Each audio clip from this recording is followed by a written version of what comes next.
Iniisip mo pa rin ba yung sinabi ng dati mong asawa? Baka totoo nga, na isa lang akong hampas lupa, na hindi nagaganda ang buhay. Ano ka ba?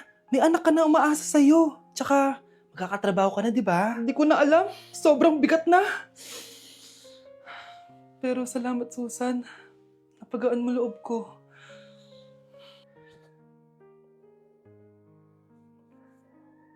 Hello, ma'am. Thank you for calling. How can I help you?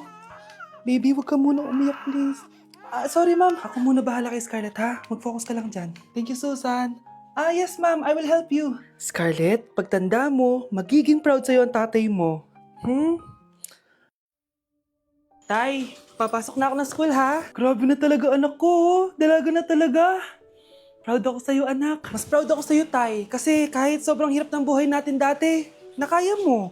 O, tignan mo, manager ka na ngayon. Lahat ng ginagawa ko, anak, para sa'yo lahat to. Naku, ang sweet naman na magtatay. Sana, ikaw na lang naging nanay ko, Tita Susan. Ha? Ano ka ba, Scarlett? Oh, sige na, manilate na pala ako. Bye tayo, bye, Tita. Hi, first day of school. Sana maging masaya tong chapter ng buhay ko. Kailangan may picture ako. Hoy, cellphone ko! Akala mo ba makakatakas ka? Balik mo yan. Miss, cellphone mo ba to? Cellphone ko. At doon nagsimula ang kwento naming dalawa. Sa susunod kasi, mag-ingat ka. Salamat ha. Simula nun, palagi na kami sabay kumain. At syempre, nagsishare ng baon. Palagi din kami tumatambay pag walang teacher at pinagchichismisan namin ang mga classmates namin. Sabay din kami umuwi hanggang sa... Uy, Scarlett! Tara, sabay na tayo umuwi. Sige, tara. Kunin ko lang yung mga gamit ko, ha? Oh, kanino galing yan? Ito, binigay nung crush ko. Wow, ganda. Oh, tara na, uwi na tayo, ha? Di na pala ako sasabi umuwi. May gagawin pa pala ako. Sige na. Hoy, sabi mo sabay tayo umuwi. Ano nangyari dun?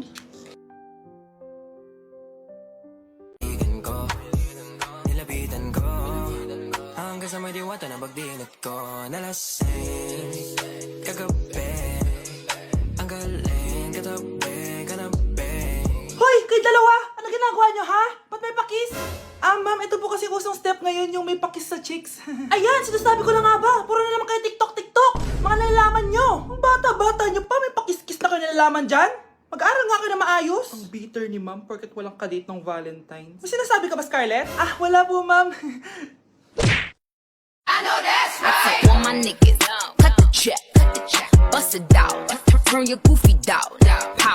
I'ma do splits on it, yeah, splits on it. I'm a bad bitch, I'ma throw bits on it. I'ma bust it open, I'ma go stupid. I know that's right. Big bag, bustin' out the belly band, take a man, Balenciaga brought it back, and all these bitches fuck. It's big bags, bustin' out the belly band, take a man, working back, party back, and all you bitches fuck. If it's up, then it's up, then it's up, then it's stuck. Hala, iba na section ko. Saan yung section 1? Ba't napunta ako dito? Ito na ba yung section 1? Good afternoon, everyone, especially to all of the panelists, advisors, and especially to our co-researchers who attend this virtual conversation. So, good afternoon, everyone. Namamatay ng dahil sa iyo, ma'am. Ibig sabihin po nito ay kabayanihan ng mga Pilipino na isinakripisyo ang kanilang buhay para sa kalayaan ng ating bansang Pilipinas. Huwag lang tayo puro salita! Dapat ipinapakita din natin sa ating ginagawa! Ikaw, bago ka lang dito, di ba? What is the biggest mistake? Ma'am, the biggest beef stick. Anong beef steak, ha? Alis na ako dito. Okay, class. Palakpakan natin si Samantha dahil siya ang top 1 sa klase. Thank you, guys. Mag-aral din kasi kayo na maayos. Paano nangyari yun? Nag-review naman ako buong gabi, Tama naman lahat ng sinagot ko sa exam. Oh, Scarlett, bawi ka na lang, ha? Ikaw ang pinaka-lowest. Talaga ba, Samantha? Alam naman nating dalawa kung sino talaga yung top 1 at hindi ikaw yun. Ilusyonada ka talaga kahit kailan. Loser! Ang dali-dali lang ng exam, di niya pa nakuha? Ano bang ginawa mo, Samantha? Bakit perfect ka? Stock knowledge!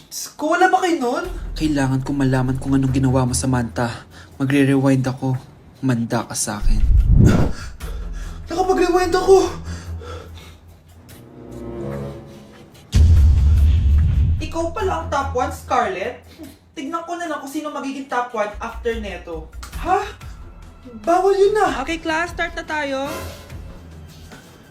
Class, magle-lesson na tayo, ha? Ma'am, bago mo ituloy yan, may kailangan ka malaman. Ano yan, Scarlett? Pinagpalit po ni Samantha yung grades namin sa laptop niyo, ma'am. Kaya hindi dapat siya yung top 1, kundi ako. Ganyan ka na ba ka-desperada, Scarlett? Naiingit ka sa akin, no? Kasi ako yung top 1. Ako ba ang desperada, Samantha? O baka ikaw? Kitang-kita dito sa phone na ginalaw mo ang laptop ni ma'am. Ikaw pala ang top 1, Scarlett? Tignan ko na lang kung sino magiging top 1 after neto. Samantha? Bakit mo ginawa yun? Alam mo bang major offense yun, ha? Sumama ka sa akin. Ipapatawag ko mga magulang mo. Ma'am! Paano nagawa ni Scarlett yun? Alam ko walang tao nun. Paano siya nakakuha ng video? Scarlett, paano mo nagawa yun? Ha? Ang alin? Nakita kita kanina. May hawak kang relo. Tapos, bigla ka na lang nawala. Nakita mo yun, Cheska? Huwag kang maingay, ha? Dahil ang relo na to may sumpa. Ano bang meron yan sa relo mo? Dahil galing to sa... Nay, kasama ko po yung crush ko. Hello po, tita. Saktong-sakto, nagluto ako ng masarap na pagkain. Talaga po, Nay? Halika dito, kumain muna kayo. Sige po, tita. Oh, ito, masarap yan. Ako nagluto niyan. Mapapadami na lang po kain ko nito, Nay. Ang sarap nga po, tita. Di ba, Abby? Tita, nabubulunan po anak nyo. Anak! Anak! Anak! Anak! Anak! Anak! Anak! Anong gagawin natin, tita? Tumawag ka ng doktor! Sige po, tita! Nandito na ako! Dok, bilisan niyo, Dok! Na paano siya? Nabulunan po! May jowa pa siya? Importante pa ba yun? Ligtas mo anak ko! Ito na, ito na! Patay na siya! Anak! Patay na siya! Sayang, ka-crushback ko pa naman siya! Crushback mo ako? Ba't ganyan mo lang sinabi? So tayo na?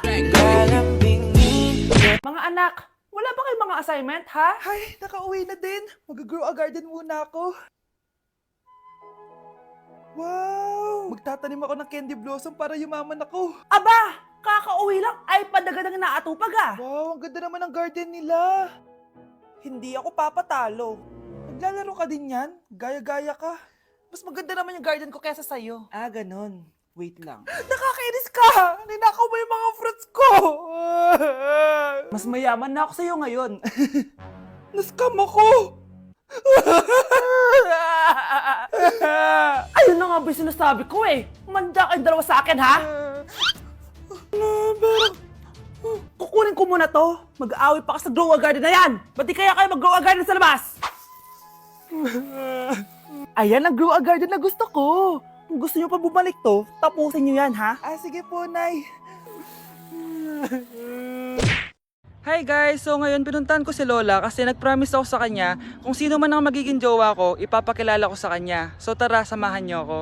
Hi Lola! Kamusta ka po? May papakilala po ako sa inyo. So guys, ito pala si Lola. Hi Lola! Uy Lola, may jowa na po ako. Ito po oh. Mag-hi ka sa kanya. Ayun. For sure kinikilig si Lola sa taas. I miss you Lola! Eating only 7-Eleven for a day. Let's go! Ano ba gising na magkukontent ka? Patayo na dyan. Ala. Good morning guys! So, ginising ako agad nga ni Bunch. 11 a.m. na. So, magbe-breakfast tayo. Alam niyo na kung saan. Papunta na kami. And yung 7-Eleven dito guys, sobrang layo. Like, sa kabilang barangay pa. Hulaan niyo kung nasan ako. Nasa isang branch ako na binigay sa akin ni Daddy. Thank you, taxpayers! Wow, ang daming choices oh. Umagang-umaga, samgyup sa lagad. Ano yan? Balik mo yan, balik mo yan. Ano na naman to? Bayaran mo to ah. Sabi di ba breakfast lang? Parang mag-fiesta na tayo dito eh. Let's eat! So, itry na natin tong spam musubi. Yan.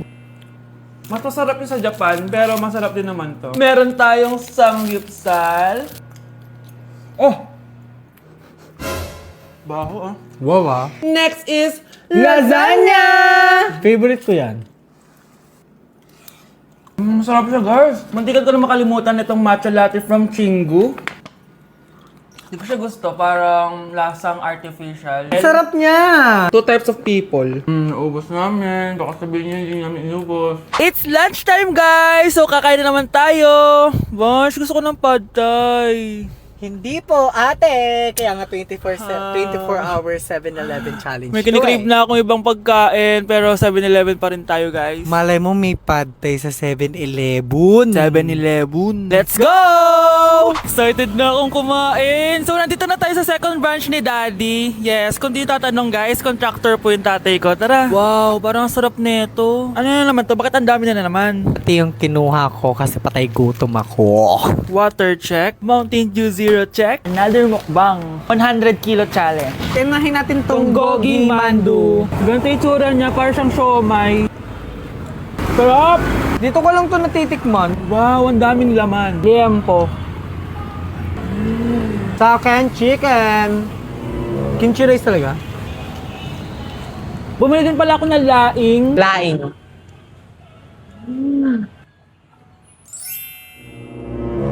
Hindi ko siya bet. Pwede dessert? May dessert pa? Busog na naman! Next Kaya stop? naman- Next stop na namin is dinner! It's dinner time! So, it's 7:17 na ng gabi and medyo nagugutom na tong tao na to. Saan kaya tayo kakain? Ayan, saan pa ba? May sisig, oh. Let's eat this. Guys, may Bicol Express. Okay, mukbang na naman. Kuya, pabili nito lahat. Okay guys, mag-haul na naman tayo, no? Tara! Guys, una natin titikman nitong chicken fillet nila. Parang, Parang family chicken nga. Sarap. mana natin ng bulgagi. Mmm. Sarap, di ba? Sarap! Unboxing! Sana secret. Oh my gosh! Ang sarap nito! Ngayon lang namin na-explore yung mga pagkain sa 7-Eleven sa Pinas. Sausaw natin to sa sabaw ng Bicol Express. Okay, next naman namin natitikman na itong sisig. Masarap naman pag maasim. Grabe guys, nabusog talaga ako, malala. Kaya naman, kung may challenge pa kayo guys, i-comment nyo lang dyan at gagawin namin yan. So yun lang guys, thank you for watching and see you on my next vlog. Wow, vlogger.